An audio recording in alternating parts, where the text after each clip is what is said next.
محراب و منبر سیریز اکتساب سیرت النبی صلی اللہ علیہ وسلم، مصنف محمود فاروقی، مرتب مشہود فاروقی۔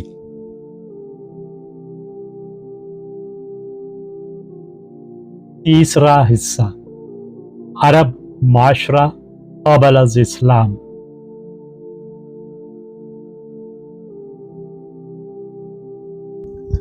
سولہواں باب،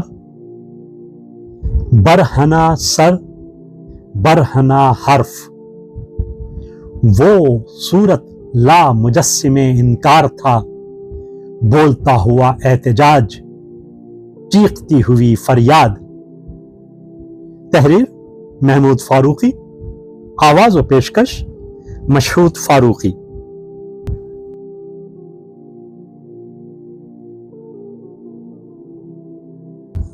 زید اپنے رب کو تلاش کرتا پکارتا رہا۔ وہ بت پرستوں کے شہر مکہ میں ایک بولتا ہوا احتجاج، ایک چیختی ہوئی فریاد تھا۔ وہ ان کے خداؤں کا انکار کر رہا تھا اور ان کی عقیدتوں اور عبادت کو جھٹلا رہا تھا۔ سب کچھ جھوٹ ہے، سب کچھ غلط ہے، اول سے آخر تک گمراہی اور دلالت۔ کہاں بھاگے جا رہے ہو؟ کہاں بھٹک رہے ہو؟ یہ وہ دین نہیں ہے جس کے دائی ہمارے جد امجد ابراہیم تھے۔ قریش زید کی آہو فغاں سے تنگ آ گئے۔ وہ بڑی مشکل میں پھنس گئے تھے۔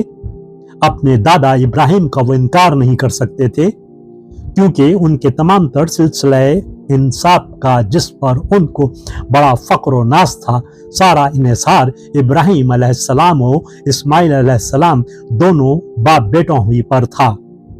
وہی ان کے خانوادے کے بانی اور مورث اعلیٰ تھے۔ انہی کی نسل سے قریش اور ان کے ہم نسب قبیلے وجود میں آئے تھے۔ وہ دونوں ان کے قومی ہیرو تھے اور سب سے زیادہ محترم و مقدس، کیونکہ وہ اللہ کی طرف سے اس وادی غیر ذی زرع میں بھیجے گئے۔ ان کے پاس اللہ کے فرشتے آتے تھے۔ انہوں نے اس گھر کی تعمیر کی تھی جو تمام قبائل عرب کا سجدہ گاہ تھا، اور اس کی تولیت کی وجہ سے قریش کو عرب کی سربراہی کا اعزاز حاصل تھا، اور ان کو صحرائے عرب کے ایک کنارے سے دوسرے کنارے تک ایسی خاص مراعات حاصل تھیں جو کسی اور قبیلے کو حاصل نہیں تھیں۔ ان کا اقتدار، ان کی تجارت، ان کا تقدس، ان کا احترام، سب کچھ ابراہیم علیہ السلام و اسماعیل علیہ السلام کے ساتھ نسبت و تعلق ہی کی وجہ سے تھا۔ اس لیے کسی بھی معاملے میں ابراہیم علیہ السلام و اسماعیل علیہ السلام کا نام، واسطہ اور حوالہ ایک ناقابل تردید سند کی حیثیت رکھتا تھا جس کو وہ رد نہیں کر سکتے تھے۔ اور اب یہ آشفتہ سر زید کھلے بندوں، قافلوں کے پڑاؤ پر، میلوں ٹھیلوں میں، چوپالوں پر، مکہ کے دارالندوہ میں، کعبے کے حرم میں، تیرتھوں یاتراؤں میں حلق پھاڑ پھاڑ کر کہتا پھر رہا تھا، تم اپنے باپ ابراہیم کے دین سے پھر گئے ہو۔ تم نے ایک جھوٹے بے بنیاد عقیدے کو اپنا لیا ہے۔ یہ بت خدا نہیں ہے، خدا یکتا و بے مثال ہے۔ ابراہیم کا خدا ایک تھا۔ ابراہیم نے بت شکنی کی تھی، بت پرستی نہیں۔ اس ناپاکی کو چھوڑو اور اپنے دادا ابراہیم کے مسلک کو تلاش کرو۔ سرداران قریش اور پیشوایان حرم زید کی بات کو جھٹلا نہیں سکتے تھے۔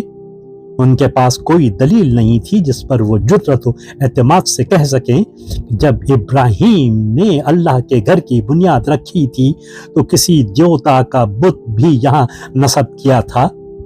ان کے بتوں کا سلسلہ نسب کسی طرح بھی عہد ابراہیمی تک نہیں پہنچتا تھا۔ وہ تو ان کے بہت بعد زمانے کی پیداوار تھے۔